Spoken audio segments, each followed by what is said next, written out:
Welcome back to Hematite Homestead. We're back in the kitchen again for another collaboration.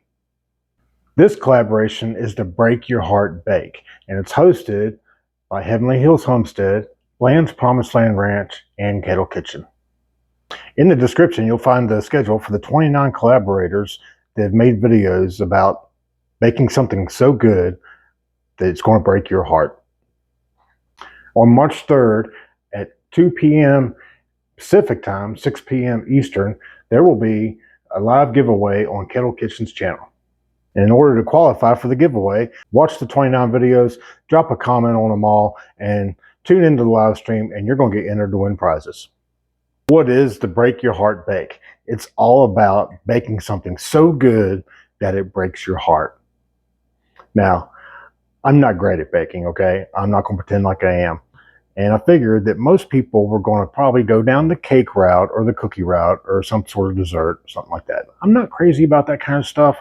I want to bake something that's going to break my heart, that suits me a little better.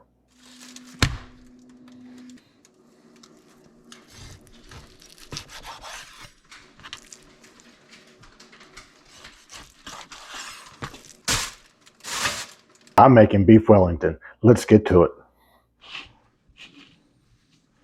I'm going to hit this with some salt and pepper. All right, I've got my beef Wellington here searing in the pan. I'm going to sear each side for about 3 minutes each.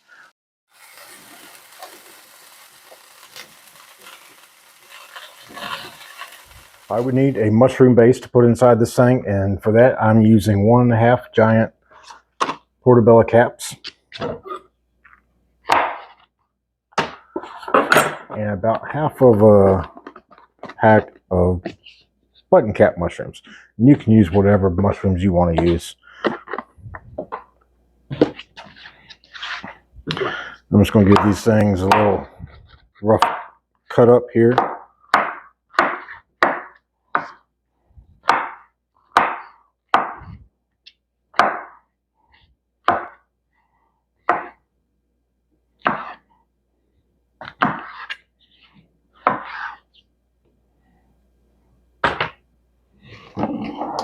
And all this is going to go in my food processor and take a little ride in the food processor.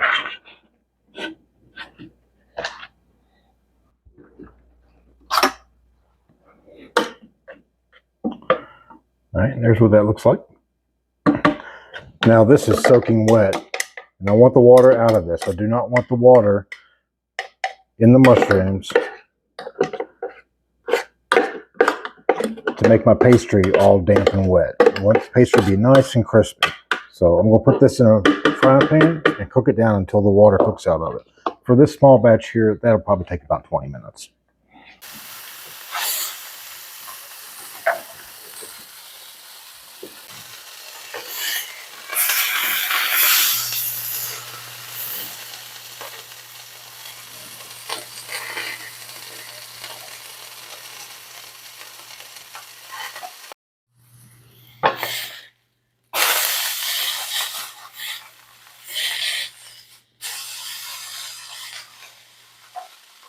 I got a nice lovely sear on all sides of this. Next step is to give it a little brush and mustard. All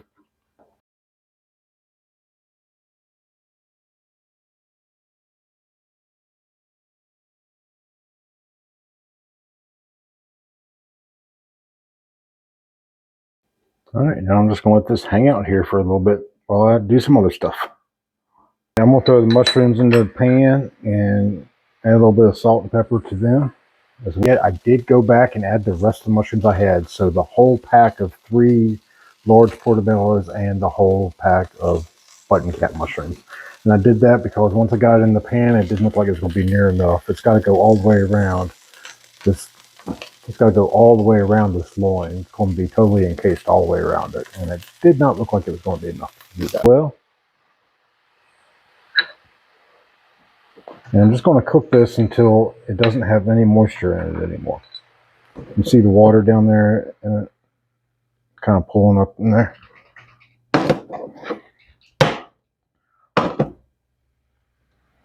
And I've got this on medium heat also. There you can get a good look at the moisture right around there in that area. You can also do this. See all that water? Don't want any of that water. And cook this down until all the water evaporates.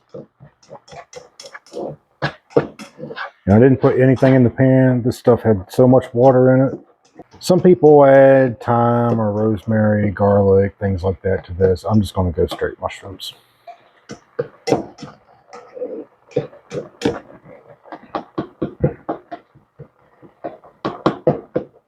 Right, that's done. It took about half an hour. I just kept going at it and kept pressing down with this until I didn't see any moisture coming out. So you don't want moisture.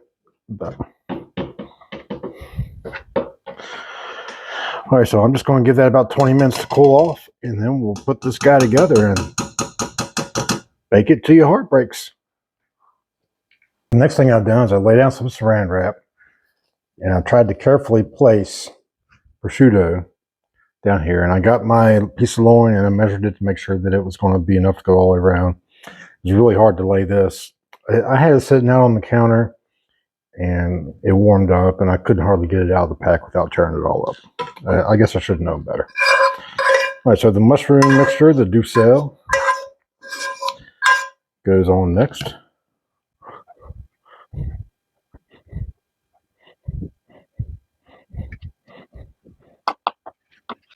Kind of looks like Oreo cookie crumble,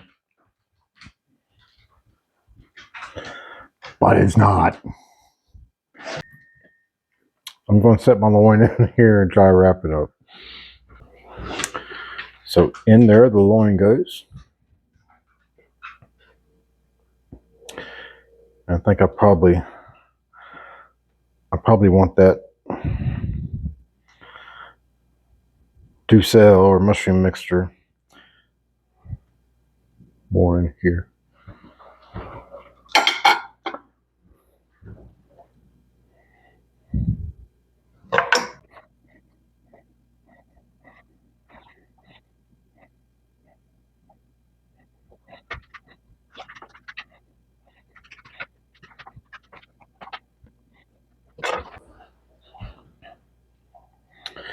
Yeah, that's more like it. Now, I am not good at this at all, but we're going to give it a go.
All right, that was a bit of a disaster. So here it is. I'm going to put this in the refrigerator for about 20 minutes to chill out. And while it's chilling out, I'm going to wash some dishes and also try and chill out. I hate saran wrap. Saran wrap is like the worst invention on the planet. Well, it's not the worst, but it ranks right in the top 5 probably. So, all right, we're almost done. I did realize that twirling it was not the way to go. Rolling it on top of my cutting board was absolutely the way to do that. But live and you learn, right? I got a little bit of a mess to clean up. I'll be right back with you. All right, learning from my mistakes, I tried to do my setup a little bit better this time. And now I have a piece of puff pastry on saran wrap again. Puff pastry, a little bit of an egg wash to help hold it together.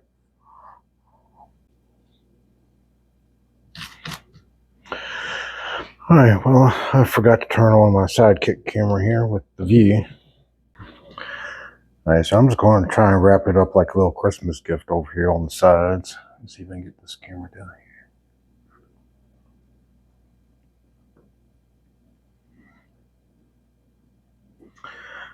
Trimming off the extra. Where'd my knife go?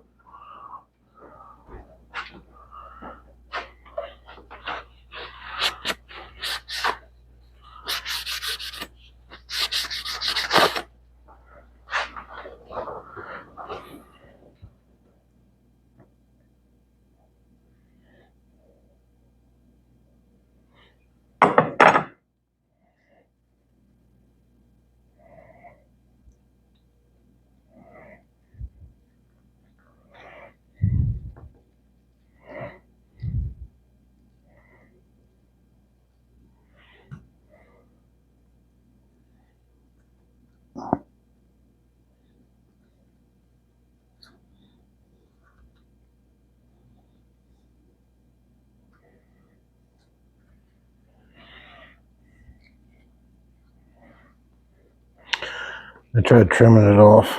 That didn't work very well. I'm just pinching it off now.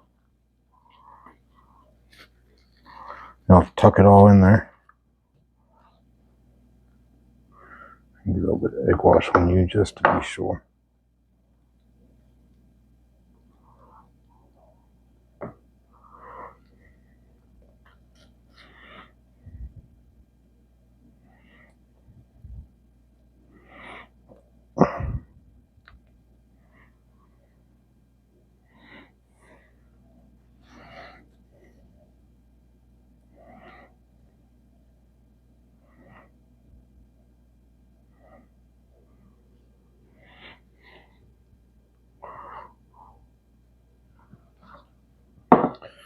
All right, now it appears that I have it going the wrong way.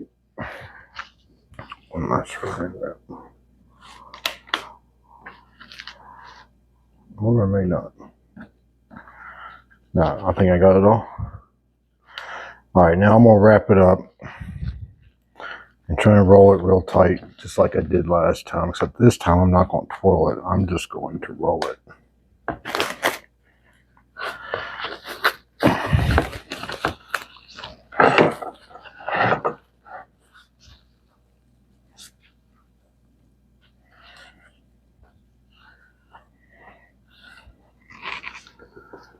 All right, there's a neat little package. All right, there's a neat little beef Wellington package. Now I'm going to put this back in the refrigerator and let it chill up, firm up for about half an hour. And then in the oven it will go to bake until your heart breaks. Now, if you're still watching this video, if you're still with me here, you're probably thinking to yourself, man, this guy doesn't know how to make beef Wellington. Look, I've never made beef Wellington before. I've always wanted to do it, and I thought, why not, for the first time ever, try something new for the Break Your Heart Bake collaboration. Hey, I'm not afraid to try anything new, ever. Always doing new stuff here that I don't know nothing about. Do a little bit of research, watch some other people do it, maybe get some training, go out here and do it. So I'm going to eat beef Wellington for dinner no matter how it turns out. So stick with me. We'll be right back. And finally, after several minutes of prep and 20 minutes of doing this and 10 minutes of doing that, 20 more minutes of doing this, and 20 minutes of being in the refrigerator, and another 10 minutes out here doing something, another 20 minutes in the refrigerator, we have finally reached the whole reason that you're watching this video now, to bake it to your heartbreak. That's right, ladies and gentlemen, the baking portion of this program is about to begin.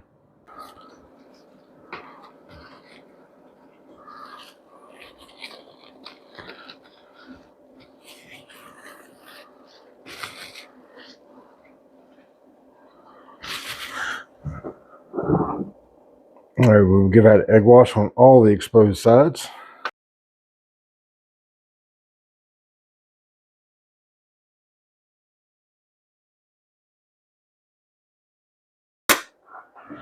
I'm going to take my super sharp knife and just score some squiggly lines in here. And it turns out this knife's not all that sharp anymore. I'm going to stick it in a 425-degree oven and bake it until your heart breaks. Or about 40 minutes.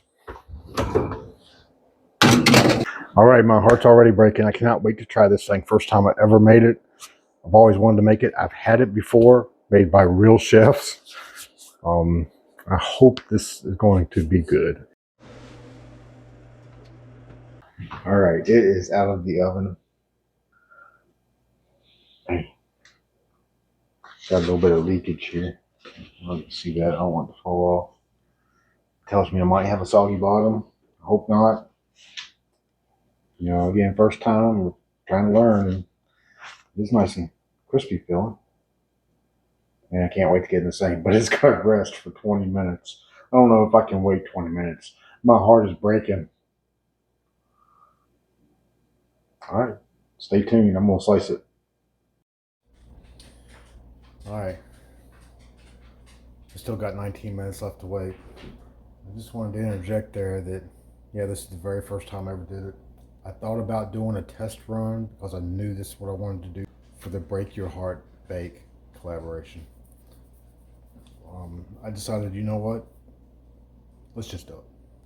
You know, I looked at 100 different recipes, settled on a combination of a couple, and this is what we ended up with. Made a few mistakes along the way, but that's how you learn. This reminds me of the first time we ever did pastrami here at Hematite Homestead.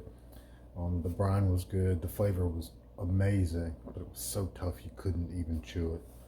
And you know, that was a learning experience, and pastrami's become a thing that we do regularly here. And it's kind of an annual tradition kind of for us now. And gotten good at it. And if you're not doing, you're not learning. So we're fixing to find out in 17 minutes and 53 seconds if we learn anything with this. And I cannot wait to stick the knife through this thing. The long 20-minute wait is finally over.